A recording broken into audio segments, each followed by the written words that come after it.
రైతులందరికీ నమస్కారం అండి.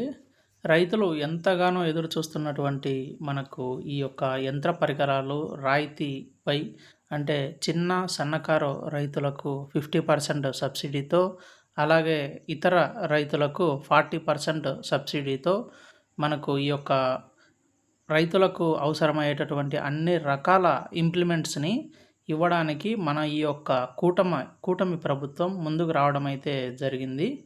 అది కూడా ఇప్పుడు ఉన్నటువంటి ఈ యొక్క మే నెలలోనే ఈ ప్రక్రియ అంతా పూర్తి చేయాలని చెప్పి మన అన్ని జిల్లాలలో ఉన్నటువంటి వ్యవసాయ శాఖకు ఆదేశాలు ఇప్పటికే పంపించడం జరిగింది. అసలు ఈ వీడియోలో మనము రైతులందరూ పూర్తి చివరి వరకు చూడండి. అసలు ఎలాంటి ఇంప్లిమెంట్స్ అంటే పరికరాలు రైతులకు ఇస్తారు, ఎంత పర్సెంట్ సబ్సిడీతో రైతులకు ఇస్తారు, అలాగే ఎవరెవరికి ఎలాంటి మన పరికరాలు ఇస్తారు అనేటటువంటిదైతే నేను ఈ వీడియోలో పూర్తిగా చెప్తాను. వీడియోను చివరి వరకు చూడండి. రైతులకైతే కనుక ఈ వీడియో చాలా ముఖ్యమైనది. SMAM పథకం కింద ఈ యొక్క పరికరాలను అయితే రైతులకు ఇవ్వడానికి ఈ కూటమి ప్రభుత్వము నిర్ణయం తీసుకున్నారు. ఈ పథకం కిందనే గతంలో డ్రోన్లు కూడా రైతులకు అందజేయడం జరిగిందనమాట. వీటన్నిటికీ మనకు పోయిన సంవత్సరము మనకు సెంట్రల్ గవర్నమెంట్ నుంచి నిధులు కొంచెం లేట్ అవ్వడం వల్ల కొంతవరకు అయితే ఇవ్వలేకపోవడం జరిగింది. ప్రస్తుతానికైతే కనుక పూర్తి స్థాయిలో ఇవ్వాలని చెప్పి గవర్నమెంట్ వారు నిర్ణయం తీసుకున్నారనమాట. ఇప్పుడేంటంటే కనుక మనకు జిల్లాల వారీగా ఎంత పర్సంటేజ్ అంటే నిధులు కేటాయించారో ఇప్పుడైతే మనం చూద్దాము. మొదట వచ్చేసరికి ఏంటంటే మనకు ఇప్పుడు బాపట్ల జిల్లాకు సంబంధించి 4,05,00,000 రూపాయలైతే ఈ యొక్క యంత్ర పరికరాల కోసం మనకు కేటాయించడం జరిగింది. అంటే సబ్సిడీకి అనమాట గవర్నమెంటు. అలాగే గుంటూరు, పల్నాడు జిల్లాలకు సంబంధించి 7,50,00,000 వరకు అయితే కేటాయించడం జరిగింది. ఈ 3 జిల్లాల్లో కలిపి మనకు దాదాపుగా 7,000 మంది రైతులకు ఈ యొక్క 40% కానీ లేదా 50% కింద ఈ యొక్క యంత్ర పరికరాలు తీసుకునేలా వ్యవసాయ శాఖ అయితే కనుక వీరు అధికారులు ప్రణాళికలు రూపొందిస్తున్నారన్నమాట. అక్కడ ఏంటంటే మనకు ఎవరైతే అంటే అర్హులు ఉన్నారో రైతులు వారికి ఈ యొక్క పరికరాలు వచ్చేలా వీరు అగ్రికల్చర్ సిబ్బంది ఒక చర్యలు తీసుకుంటూ ఉంటారన్నమాట. మనకు ఇప్పుడు ఏంటంటే కనుక ఇప్పుడు ఈ 3 జిల్లాల్లో దాదాపుగా 7,50,00,000 అని చెప్పాము కదా. ఇది కూడా అక్కడ ఇంకా సరిపోలేదన్నమాట. ఇప్పుడు చూసుకుంటే ఏంటంటే ఇంకా 40% యొక్క పెరిగే ఛాన్స్ ఉందని చెప్పి ఇంకా 7 కోట్లు కాకుండా మొత్తం ఇంకా 16 కోట్లు అయ్యేలాగా ఉందని చెప్పి వీరు ఒక అంచనాకైతే రావడం జరిగిందనమాట. ఇదేంటంటే కనుక గత ఆర్థిక సంవత్సరము అలాగే ఇప్పుడు ప్రస్తుతం 2 సంవత్సరాలకు సరిపోయేంతగా వీరు ఈ యొక్క యంత్ర పరికరాలు ఇవ్వాలని చెప్పి గవర్నమెంట్ వారు వ్యవసాయ శాఖనైతే ఆదేశాలు జారీ చేయడం జరిగింది.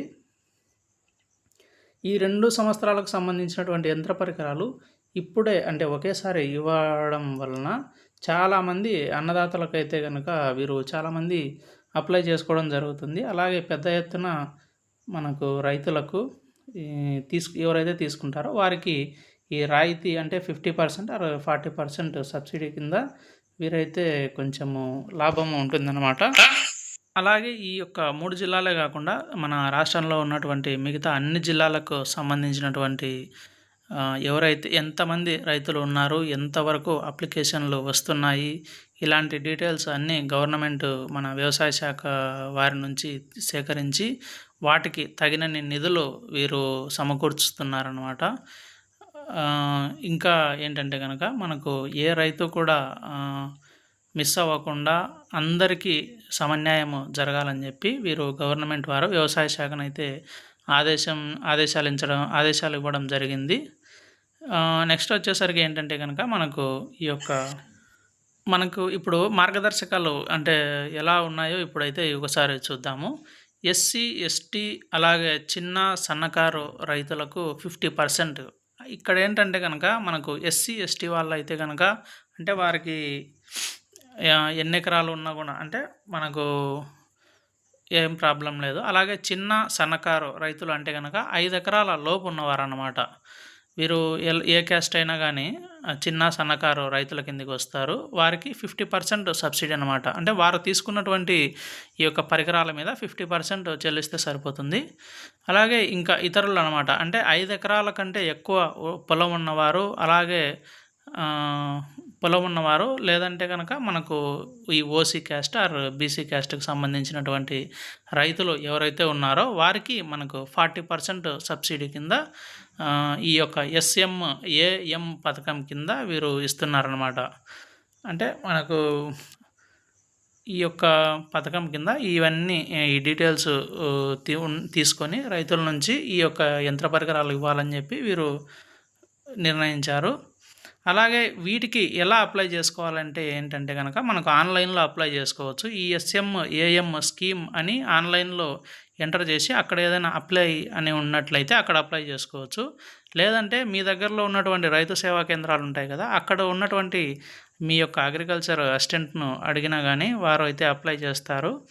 లేదంటే కనుక మీరు మీ దగ్గరలో ఉన్నటువంటి మీ సేవా కేంద్రాల్లో కూడా వీటికి దరఖాస్తులను ప్రభుత్వము తీసుకోవాలని చెప్పి వీరికి ఆదేశాలు ఇవ్వడం జరిగింది.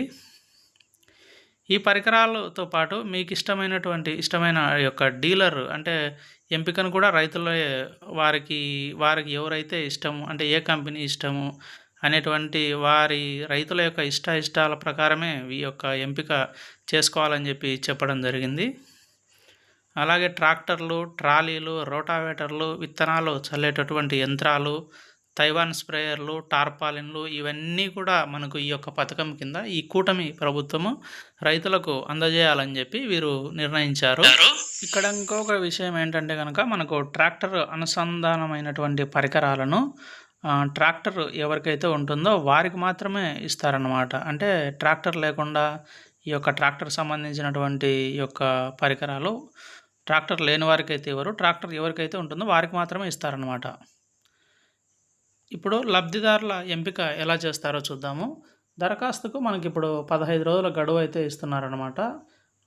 అది కూడా ఇప్పుడు ఈ గడువులో ఏం చేస్తారంటే కనుక ఎవరైతే అర్హులు ఉన్నారో వారిని గుర్తించి ఈ యొక్క జిల్లా వ్యవసాయ శాఖ అధికారి ఉంటారు కదా, వారు మనకు ఇప్పుడు అప్లై చేసుకున్నటువంటి రైతుల లిస్ట్ అంతా రెడీ చేస్తారు. అలాగే ఒకవేళ ఒక ఇంప్లిమెంట్ అంటే ఒక పరికరం కోసం ఎక్కువ పోటీ ఉన్నట్లయితే కనుక అధికారుల సమక్షంలో ఎవరైతే అప్లై చేసుకున్నారో వారందరి పేర్లు ఒక పేపర్లో రాసి లాటరీలాగా తీస్తారనమాట. ఈ యొక్క లాటరీలో ఎవరి పేరు అయితే వస్తుందో వారికే ఈ యొక్క పరికరాలు అయితే ఇవ్వడం జరుగుతుంది.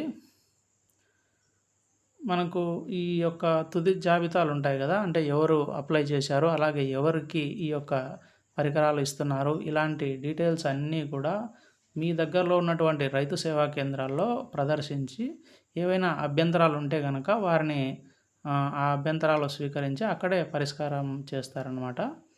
ఇంకా ఏంటంటే కనుక ఇవన్నీ రాయితీ పోను మనకు ఈ 50%, 40% సబ్సిడీలు ఉన్నాయి కదా, అవి తీసేసి మిగతా సొమ్మును అంటే మిగతా డబ్బును మాత్రమే రైతు చెల్లిస్తే సరిపోతుందన్నమాట. అంటే మీరు అప్లై చేసేటప్పుడే అంటే మీకు పరికరం అంటే ఈ యొక్క ఇంప్లిమెంట్ కన్ఫర్మ్ అని తెలిసినప్పుడు మీరు ఈ యొక్క రాయితీ డబ్బును తీసేసి మిగతా అమౌంట్ని బ్యాంకులో కడితే సరిపోతుందన్నమాట. టోటల్ కట్టాల్సిన అవసరం లేదు.